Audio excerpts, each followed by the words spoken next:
আসসালামু আলাইকুম, কেমন আছেন সবাই? আমি আজকে আমার একটা পছন্দের রেসিপি শেয়ার করছি। এই রেসিপিটা যদিও আমি সবসময় খাই না, মাঝে মাঝে খাই। তবে এই রেসিপিটা আমার পেজে কখনো শেয়ার করা হয়নি, তো ভাবলাম এবার না একটু শেয়ার করে দিই। যাই হোক, কড়াইতে বেশ খানিকটা পেঁয়াজ দিয়ে দিয়েছি, এটাকে এখন হালকা করে ভেজে নিব। এটা ভাজা হয়ে গেলে আমি এর মধ্যে দিয়ে দিব হলো কিছু শুকনা মরিচ, একটু জিরা আর একটু গরম মশলাগুলো, গোটা গরম মশলা যেগুলো। এবার সুন্দর মতো পেঁয়াজটাকে ভেজে নিব। এই রান্নায় কিন্তু একটু তেলটা বেশি লাগে, না হলে ভাল লাগে না। এখানে কিছু আস্ত রসুনের কোয়া দিয়ে দিলাম। আর এখানে এটা ভাজা হয়ে গেলে আমি কিছু আদা বাটা, রসুন বাটা একসঙ্গে আর একটু জিরা বাটা, পেঁয়াজ বাটা একসঙ্গে এটা দিয়ে দিলাম। এটাকে এবার তেলের মধ্যে কষাই নিতেছি। সুন্দর করে মশলাটা একটু কষাই নিতে হবে, না হলে কিন্তু মনে হয় যেন ডালটা একটু মজা লাগে না। এবার একটু পানি দিয়ে গুঁড়া মশলা অ্যাড করে দিচ্ছি, হলুদের গুঁড়া, মরিচের গুঁড়া, ধনিয়া গুঁড়া আর স্বাদ মতো লবণ। এবার মশলাটাকে সুন্দর মতো কষানো হয়ে গেলে আমি এখানে একটু গরুর মাংস দিয়ে দিচ্ছি। এখানে কলিজাও আছে, আর অনেকে এটা চর্বি দিয়েও রান্না করে, তো আমি এটা চর্বি দিয়ে রান্না করি, এটা গরুর মাংস দিয়ে রান্না করছি। যাই হোক, এখানে একটু জিরা গরম মশলা ভাজা গুঁড়াটা দিয়ে দিলাম কষানোর মাঝে মাঝেতেই। এটা আমার কাছে ভাল লাগে।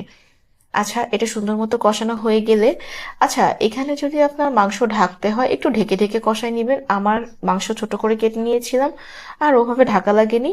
আর এখানে আমি হাফ কাপ ছোলার ডাল আগে থেকেই ধুয়ে একটু ভিজাই রাখছিলাম, সেটা দিয়ে দিলাম। সেটাও এখন মাংসের সাথে কষাই নিচ্ছি।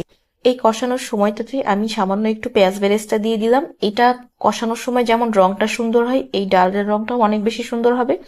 যাই হোক, কষানোটা হয়ে গেলে আমি একটু কষানোর জন্য, ভালো করে সেদ্ধ হওয়ার জন্য একটু গরম পানি দিয়ে দিলাম। এটা একদম ফুটানো গরম পানি দিছি, ঠান্ডা পানি দিলে কিন্তু আপনার ডাল ডাল সেদ্ধ হতে যাবে না, এই জন্য সবসময় গরম পানি ইউজ করবেন এই রান্নায়। এখন আমি এটাকে ঢেকে ঢেকে রান্না করব, আর মাঝে মাঝে একটু নাড়াচাড়া দিয়ে নিব যাতে নিচে ধরে না যায়। আর এটা কিন্তু কষানোর জন্য, কারণ ফাইনালি ঝোলের জন্য পানি আর একটু দেওয়ার বাকি আছে। এটা সুন্দর মতো কষানো হয়ে গেলে আমি এখানে আর একটু পানি অ্যাড করে দিব। এখানেও কিন্তু এখন ফুটানো গরম পানি দিয়ে দিব, যে পরিমাণ মাখা মাখা ঝোলটা রাখবেন সেরকম করে পানিটা দিবেন। ঠিক আছে, মোটামুটি 80% ডাল মাংস সেদ্ধ হয়ে গেছে, বাকিটা এখন সেদ্ধ হয়ে যাবে। এটা আমি এখন মিডিয়াম থেকে লো ফ্লেমে ঢেকে রাখতেছি। এদিকে আমি একটা বাগার রেডি করলাম। আচ্ছা, একটু কড়াইয়ের মধ্যে তেল দিয়ে আদা কুচি, শুকনো মরিচ, একটু দেশি রসুন আর একটু পেঁয়াজ দিয়ে আমি এটাকে একটু, খুব বেশি লাল লাল না, আবার একটু লাল লাল করে ভেজে ওই ডালটার মধ্যে দিয়ে দিব। এই বাগারটা দেওয়ার জন্যই কিন্তু এই ডালের মধ্যে সুন্দর একটা ঘ্রাণ, সাথে একটু টেস্টও অনেক বেশি বাড়ে।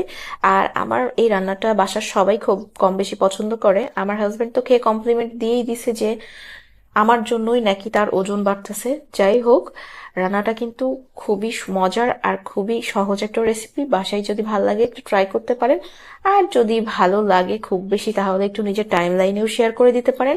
আর রেসিপিটা কে কোথা থেকে দেখছেন একটু জানাবেন, শুনতে না ভালোই লাগে যে কার কার কাছে আমার ভিডিওটা গেল। যাই হোক, আল্লাহ হাফেজ।